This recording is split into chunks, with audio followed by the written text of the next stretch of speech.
नमस्कार दोस्तों।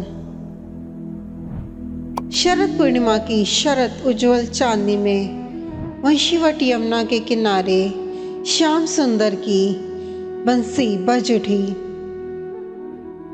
श्री कृष्ण ने 6 मास की एक रात्रि करके मनमत का मान मर्दन करने के लिए महाराज किया था।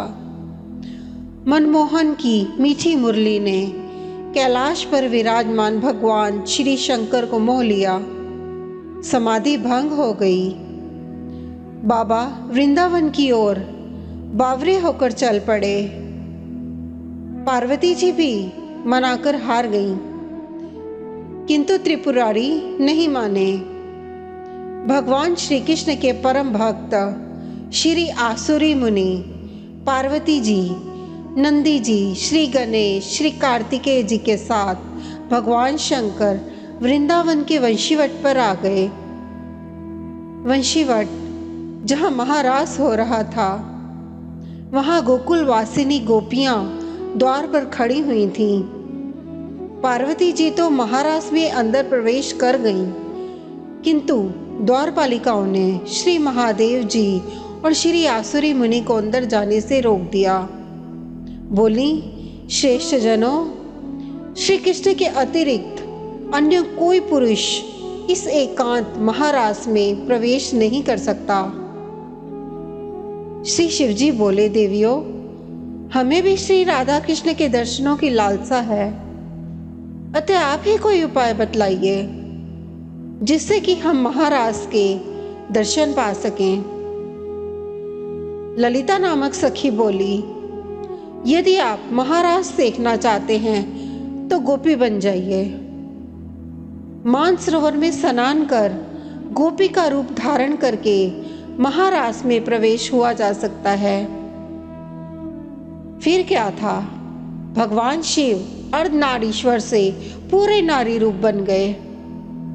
श्री यमुना जी ने षोडश श्रृंगार कर दिया तो बाबा भोलेनाथ गोपी रूप हो गए। प्रसन्न मन से वे गोपी वेश में महारास में प्रवेश कर गए।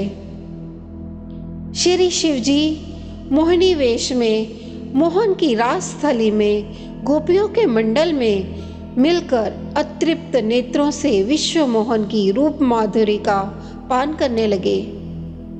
नटवर वेशधारी श्री रास विहारी रासेश्वरी रसमयी श्री राधा जी एवं गोपियों को नृत्य एवं रास करते हुए देख नटराज भोलेनाथ भी स्वयं ताता थैया कर उठे। मोहन ने ऐसी मोहनी वंशी बजाई कि सुध बुध भूल गए भोलेनाथ।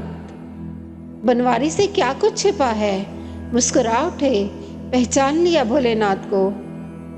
उन्होंने रासेश्वरी श्री राधा वो गोपियों को छोड़कर ब्रज वनिताओं और लताओं के बीच में गोपी रूपधारी गौरीनाथ का हाथ पकड़ लिया और मंद मंद मुस्कुराते हुए बड़े ही आदर सत्कार से बोले, आइए, स्वागत है महाराज गोपेश्वर। श्री राधा आदि श्री गोपीश्वर महादेव के मोहनी गोपी के रूप को देखकर आश्चर्य में पड़ गईं। तब श्री कृष्ण ने कहा, राधे, यह कोई गोपी नहीं है, ये तो साक्षात भगवान शंकर हैं। हमारे महाराज के दर्शन के लिए इन्होंने गोपी का रूप धारण किया है। तब श्री राधा कृष्ण ने हंसते हुए शिवजी से पूछा, भगवान, आपने यह गोपी वेश क्यों बनाया?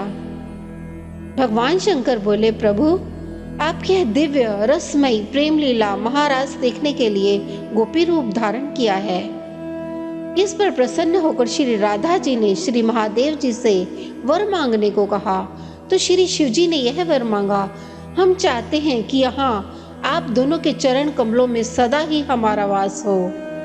आप दोनों के चरण कमलों के बिना हम कहीं अन्यत्र वास करना नहीं चाहते हैं। भगवान श्री कृष्ण ने तथास्तु कहकर कालिंदी के निकट निकुंज के पास वंशीवट के सम्मुख भगवान महादेव जी को श्री गोपेश्वर महादेव के नाम से स्थापित कर विराजमान कर दिया। श्री राधा कृष्ण और गोपी गोपियों ने उनकी पूजा की और कहा कि ब्रज वृंदावन की यात्रा तभी पूर्ण होगी जब व्यक्ति आपके दर्शन कर लेगा। आपके दर्शन किए बिना यात्रा अधूरी रहेगी। भगवान शंकर वृंदावन में आज भी गोपेश्वर महादेव के रूप में विराजमान हैं और भक्तों को अपने दिव्य गोपी वेश में दर्शन दे रहे हैं। गर्भगृह के बाहर पार्वती जी, श्री गणेश, श्री नंदी जी विराजमान हैं। आज भी संध्या के समय भगवान का गोपी वेश में दिव्य श्रृंगार होता है। दोस्तों, आपको आज की ये कथा पसंद आई हो तो कृपया इसे लाइक कीजिए, शेयर कीजिए, सब्सक्राइब जरूर कीजिए। नमस्कार।